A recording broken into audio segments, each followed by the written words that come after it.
안녕하세요. 백선생입니다. 오늘은 씹기와 삼키기 그리고 삼킴, 반사에 대해서 알아보도록 하겠습니다. 먼저 씹기. 씹기는 chewing 또는 mastication이라고 얘기를 합니다. 음식물이 입 안으로 들어오게 되면은 우리는 씹기 또는 저작 운동을 통해서 음식물들을 잘게 쪼개기 시작합니다. 자, 여기 밑에다 그림으로 한번 그려볼게요. 음식물 덩어리를 저작 운동을 통해서 잘게 이렇게 크기를 감소시키게 되죠. 이렇게 음식물을 쪼개가면서 앞으로 소화효소와 닿는 그 표면적을 증가시키게 됩니다. 그리고 또 하나, GI 트랙을 이동하는데, 즉 위장관을 이동하는데 조금 더 수월하게 도와주게 됩니다. 그리고 두 번째, 침샘에서 침을 분비하기 시작하죠. 침과 이 음식물들이 서로 섞여가면서 혼합되기 시작합니다. 여기다 한번 그려볼게요. 이 음식물이 잘게 조개진 이 사이사이로 침이 이렇게 혼합되어 가겠죠. 음식물 주위를 침이 이렇게 둘러싸게 됩니다. 그래서 이 큰 음식물 덩어리를 잘게 조개면서 침과 이렇게 혼합된 형태를 우리는 볼루스라고 얘기를 합니다. 어쨌든 이렇게 침과 혼합이 되면서 음식물들을 조금 더 부드럽게 만들어줌으로써 GI 트랙을 이동하는데 조금 더 매끄럽게 이동할 수도 있고 GI 트랙의 표면을 좀 보호해주는 역할도 수행해 줄 수가 있게 되는 겁니다. 자, 그리고 세 번째, 탄수화물의 소화가 시작이 됩니다.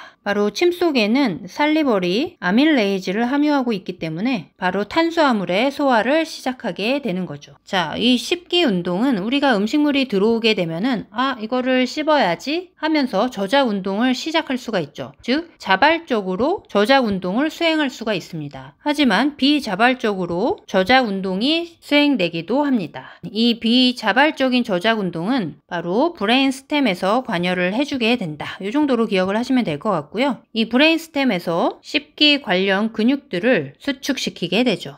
간단히만 한번 알아볼게요. 이게 막연한 것보다는 그래도 그림으로 이해하는 게 조금 더 이해도를 높이기 때문에 제가 한번 그려놔 봤어요. 자, 일단 이 1번 근육은 많이들 알고 계시죠? 마세터 머슬이라고 얘기를 합니다. 그리고 두 번째, 우리가 씹기 운동을 할 때 이 템포럴 롭 근처로 손을 대보면 이 움찔움찔하는 게 느껴지실 텐데요. 그 근육이 바로 템포럴리스 머슬에 해당이 됩니다. 그리고 세 번째, 이 마세터 머슬 그 안쪽으로 이 3번 레터럴 테리고이드 머슬이라고 얘기를 합니다. 그리고 네 번째, 요 아래쪽으로 이렇게 구성된 이 4번이 미디얼 테리고이드 머슬이라고 얘기를 하죠. 그래서 씹기 근육의 4인방이 이 4개에 해당이 되고요. 이 씹기 운동에 대해서 조금만 더 설명을 드려보자면 우리가 씹는 행동을 한다라는 거는 요 아래턱 맨디블이라고 얘기를 하는데요. 이 아래턱을 아래쪽으로 내리고 위쪽으로 올리는 운동을 반복하는 거를 바로 씹기 운동 또는 저작 운동이라고 얘기를 하게 됩니다. 그래서 이 턱을 아래로 내리는 근육들이 있는데요. 그 중에 하나가 바로 레터럴 테리고이드 머슬에 해당이 됩니다. 이 머슬은 아래턱을 아래로 내리는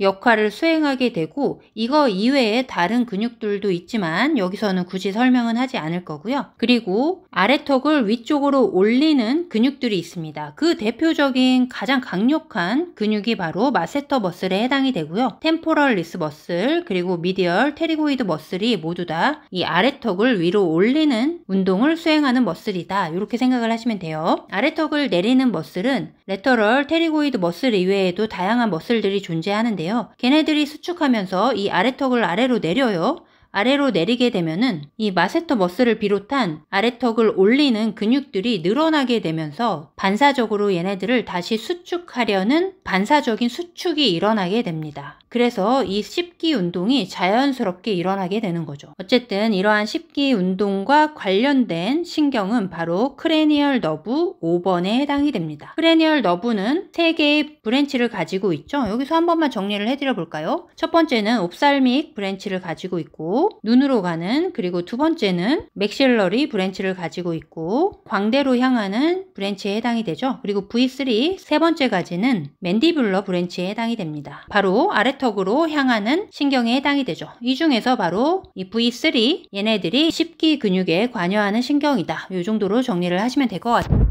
자, 이제 넘어가서 삼키기에 대해서 알아보도록 하겠습니다. 삼키기는 스왈로잉 또는 디글루티션이라고 얘기를 하죠. 삼키기 역시 시작은 자발적으로 일어나게 됩니다. 우리가 음식물을 삼켜야지 하고 꿀꺽 삼킬 수가 있죠. 의지적으로. 하지만 얘 또한 시작은 자발적으로 시행을 했어도 그 이후에는 비자발적으로 삼키기가 진행되게 됩니다. 그걸 바로 우리는 삼킴 반사라고 얘기를 하죠. 바로 스왈로잉 리플렉스라고 얘기를 합니다.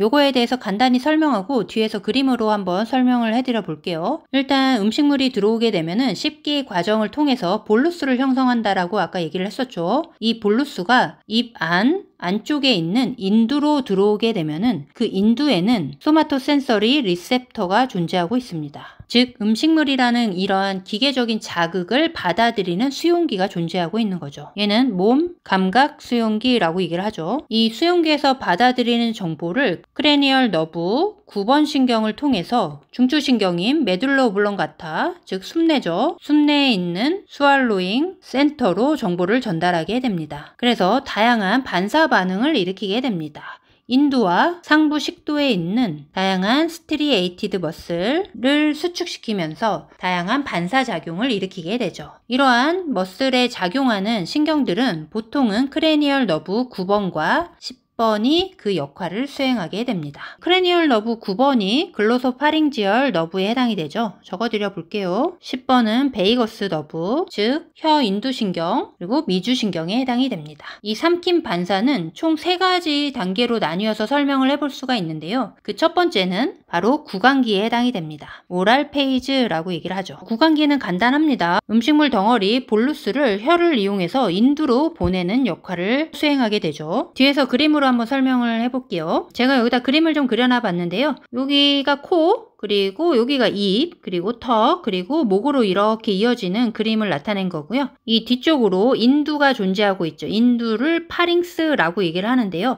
이 파링스는 3가지 부위로 나뉘게 됩니다. 먼저 입 뒤쪽에 있는 거를 오로파링스라고 얘기를 하죠. 코 뒤쪽으로 이어지는 곳을 네이조파링스라고 얘기를 하고요. 그리고 기도 뒤쪽으로 이어지는 파링스를 라링고파링스라고 얘기를 하게 됩니다. 한국말로도 적어 드려보자면 코 인두, 입 인두, 후두 인두라고 얘기를 하죠. 우선 음식물이 입 안으로 들어오게 되어 씹기 과정을 통해서 이 볼루스를 형성을 하죠. 이 볼루스가 형성이 되면은 혀를 이용해서 이 볼루스를 뒤쪽으로 이동을 시키게 됩니다. 그 과정은 일단 이 혀를 엘리베이션 시키게 됩니다. 이렇게 텅을 엘리베이션 시키게 되죠. 그래서 이 음식물이 아래쪽 뒤쪽으로 이동할 수 있도록 경사를 만들고 공간을 만들어주게 되는 거죠. 위에서 정리를 해드려 볼게요. 혀에는 2가지 종류의 근육들이 존재하고 있습니다. 하나는 익스트린직 머슬, 그리고 하나는 인트린직 머슬로 나뉘어서 설명을 보통 하죠. 익스트린직 머슬이 하는 역할이 혀를 올리는 역할을 하게 됩니다.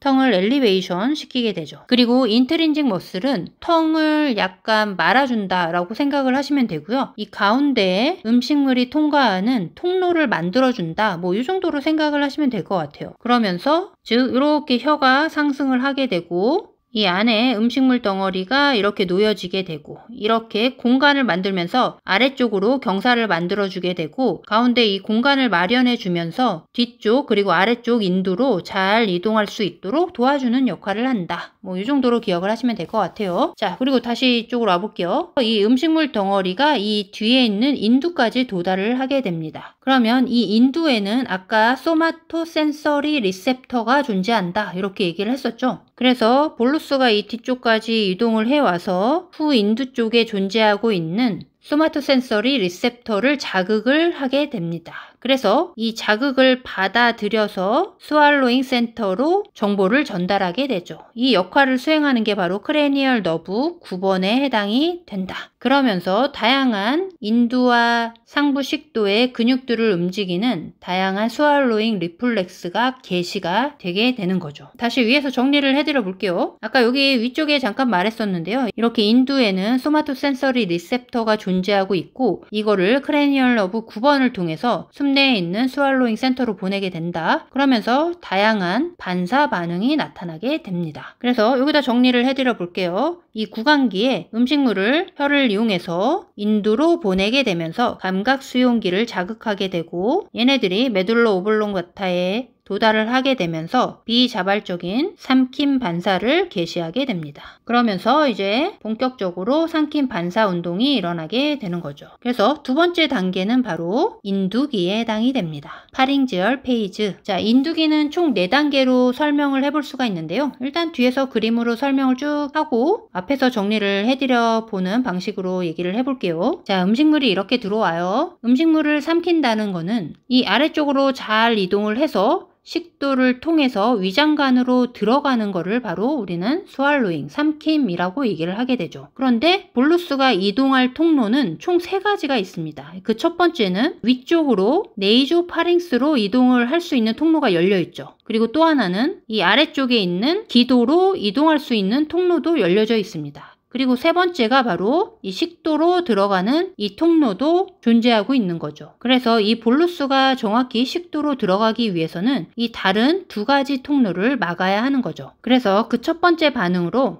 요거 좀 지우고 이제 설명을 다시 드려볼게요. 이 입천장을 2가지 부위로 나뉘게 됩니다. 우리가 입천장 위를 만져보게 되면은 앞쪽으로는 하드 팔레이트, 약간 딱딱하게 만져지는 게 느껴질 거고요. 이 목젖이 있는 근처 이 안쪽을 만져보게 되면은 약간 부드럽게 만져지는 소프트 팔레이트가 존재하고 있습니다. 이 소프트 팔레이트 위쪽으로는 2가지 근육이 이렇게 존재하고 있어요. 요거를 한번 제가 여기다 정리를 해드려 볼게요. 첫 번째 근육은 리베이터, 벨리, 팔라티니 머슬, 입천장 올림근이 존재하고 있고요. 그리고 또 하나는 텐서, 벨리, 팔라티니 머슬, 입천장 긴장근이 존재하고 있습니다. 그래서 첫 번째, 이 음식물이 입 안으로 들어와서 이 후인들을 자극하게 되면은 크레니얼 너브 9번을 통해서 메둘러 오블렁가타에 있는 스왈로잉 센터로 정보를 전달하게 되고 여기서는 반사적으로 소프트 팔레이트에 있는 2개의 근육으로 수축 신호를 보내게 됩니다. 얘네들의 2개의 근육들이 수축하면서 이 소프트 팔레이트를 위쪽으로 들어 올리게 되죠. 그래서 네이조파링스로 향하는 그 길목을 닫게 되는 겁니다.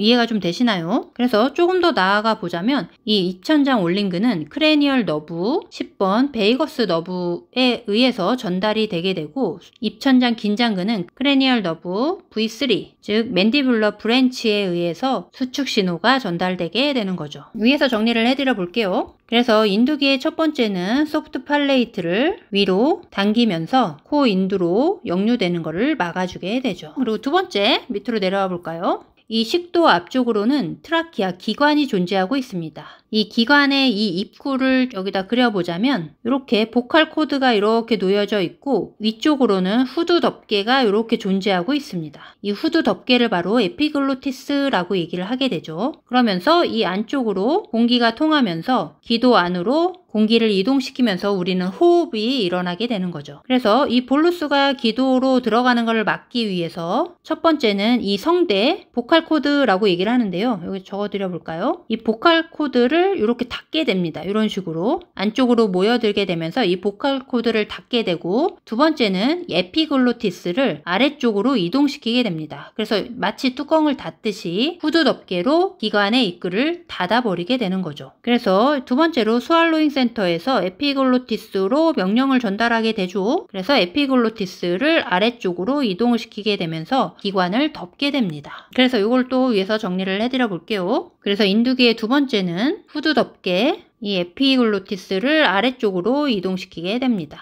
이렇게 적어드려 볼게요. 그래서 후두의 입구를 덮게 되는 거죠. 그래서 기도로 음식물이 들어와서 흡인이라고 하죠. 그런 것들을 흡인을 예방하게 됩니다. 그리고 또 하나만 얘기 드려보자면 보컬 코드를 닫으면서 음식물을 섭취하는 동안 호흡을 잠깐 억제시켜주는 역할도 하게 된다. 이렇게 기억을 하시면 될 것 같아요. 자, 그리고 세 번째는 뒤로 와볼까요, 또? 자, 그래서 위로 통하는 네이조파링스로 역류하는 그 입구를 닫아버리고 기도로 들어갈 수 있는 입구도 닫아버렸죠. 그러면 이제 통로는 식도밖에 남아있지 않죠. 그래서 세 번째로는 이 식도로 음식물이 잘 이동할 수 있도록 인두 뒤쪽에 있는 근육들을 수축시키게 됩니다. 이 인두 쪽에는 이 근육들이 몇 가지 존재하고 있는데요. 그 근육들에 대해서 뭐 공부를 할 거는 아니고요. 어쨌든 요 스왈로잉 센터에서 인두 뒤쪽에 있는 근육들의 명령을 내리게 됩니다. 이 명령을 전달하는 크레니얼 너브는 보통은 10번 그리고 9번도 일부 담당을 하게 됩니다. 그래서 이 근육들을 수축시키면서 연동 운동을 일으키게 되고 이 볼루스를 아래쪽으로 이동을 시킬 수가 있게 되는 거죠. 그리고 네 번째는 바로 식도의 위쪽으로 어퍼 에소파지얼 스핑터가 존재하고 있죠. 상부 식도 조임근이 존재하고 있어서 이 조임근을 이완시키게 됩니다. 그럼으로써 이 상부 식도 조임근이 열리게 되고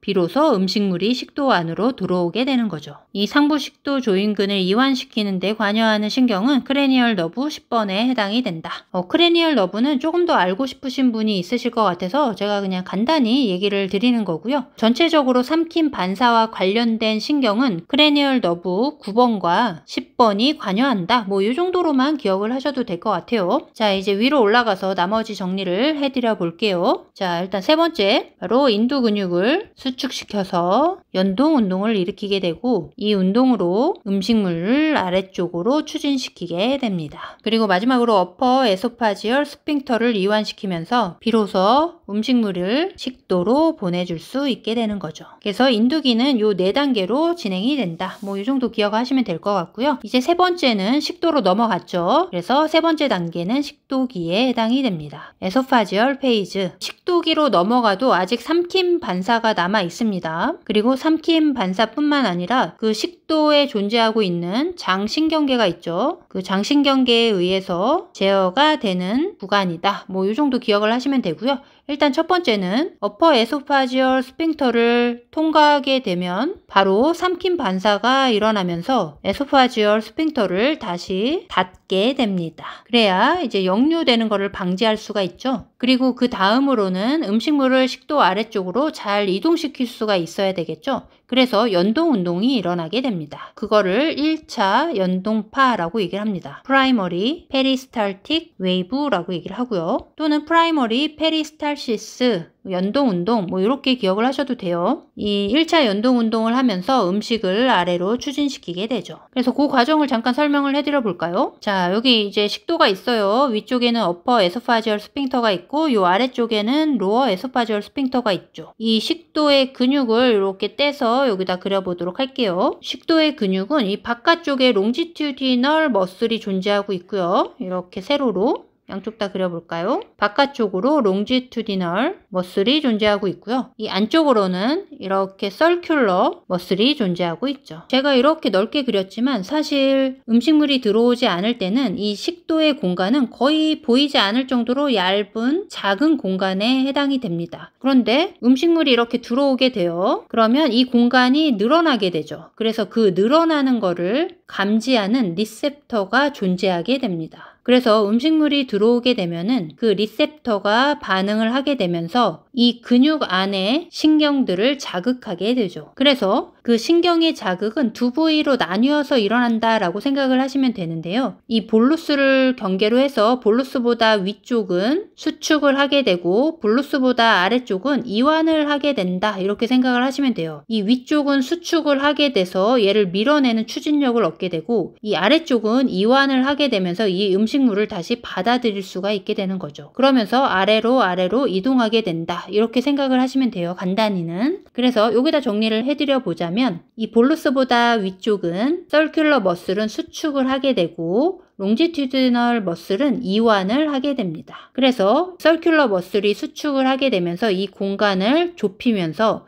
얘를 밀어내게 되는 거죠. 그리고 반대로 볼루스보다 아래쪽에 있는 애들은 서큘러 머슬이 이완을 하게 되고 롱지튜디널 머슬이 수축을 하게 됩니다. 그래서 롱지튜디널 머슬이 수축을 하게 돼서 이 길이를 짧게 하고 서큘러 머슬은 이완을 하게 되면서 이 옆으로는 늘어나게 되죠. 그래서 음식물들이 아래로 이동할 수 있는 추진력을 얻게 되는 겁니다. 이해가 되셨죠? 이제 다시 올라가서 정리를 마무리 지어 보도록 할게요. 자, 1차 연동파가 있으면 2차 연동파도 있겠죠? 1차 연동파에 의해서 음식물들은 아래로 이동해 가는데요. 이 모두 모두 내려가지 않는 경우가 생길 수가 있습니다. 그러면 식도는 계속 팽창된 상태를 유지할 수밖에 없겠죠. 이 지속된 식도의 팽창이 2차 연동운동을 일으키게 됩니다. 그래서 남은 음식을 아래로 추진시키게 되는 거죠. 바로 이 과정은 장신경계에 의해서 일어나게 됩니다. 자, 이해가 좀 되시나요? 오늘은 씹기와 삼키기 그리고 삼킴 반사에 대해서 알아보는 시간을 가져봤습니다. 이해하시는 데 도움이 되셨으면 좋겠습니다.